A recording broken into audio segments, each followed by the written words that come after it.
the data shows that remdesivir has a clear-cut, significant positive effect in diminishing the time to recovery. And if you look at the time to recovery being shorter in the remdesivir arm, it was 11 days compared to 15 days.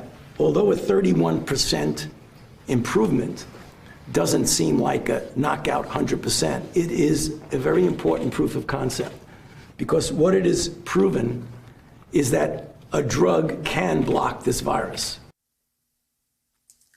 Optimism in the Oval Office with the president present. We should hasten to point out from Dr. Fauci there today about this new study on the drug remdesivir. The Washington Post reporting it this way.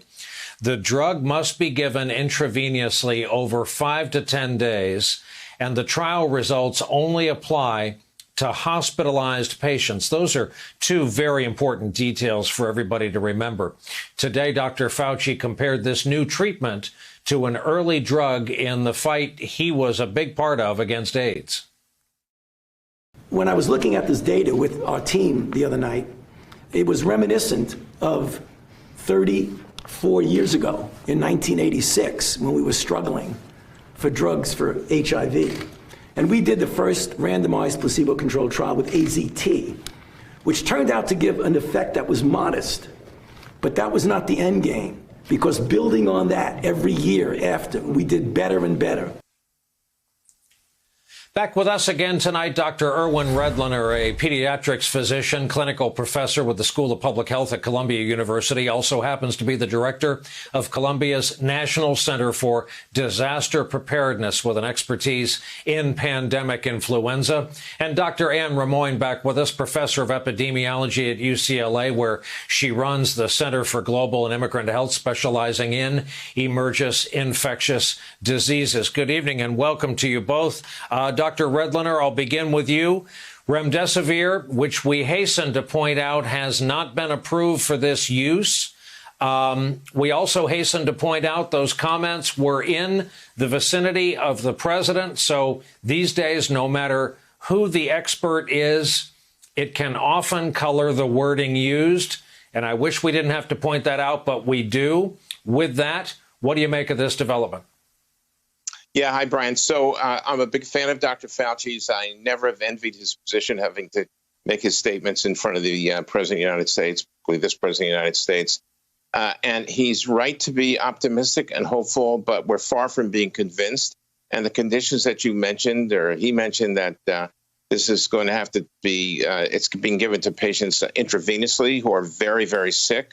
We're seeing some improvement in symptoms and maybe a shortening of their hospital stays. But the fact of the matter is we have a long way to go before this gets fully approved and it's more widely available to be used. That said, I don't think we should detract from the point that it is positive news, but there's a lot more that needs to come about before we could say we found anything resembling a cure, Brian.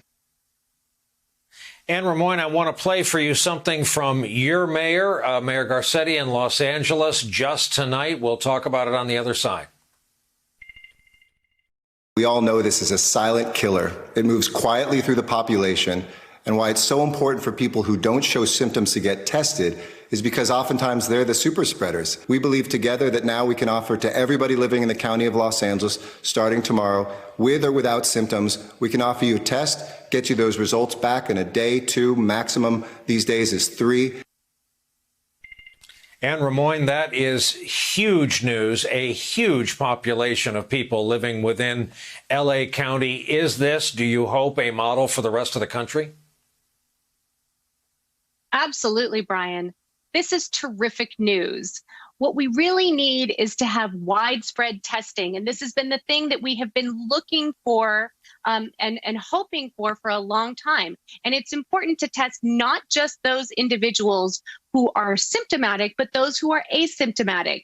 As you know, this is a big issue that I spend a lot of time thinking about, asymptomatic infection.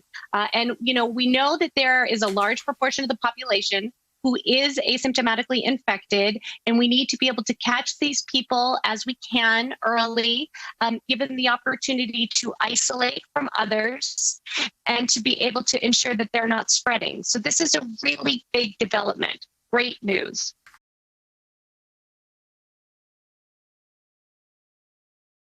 Hey there, I'm Chris Hayes from MSNBC. Thanks for watching MSNBC on YouTube. If you want to keep up to date with the videos we're putting out, you can click subscribe just below me or click over on this list to see lots of other great videos.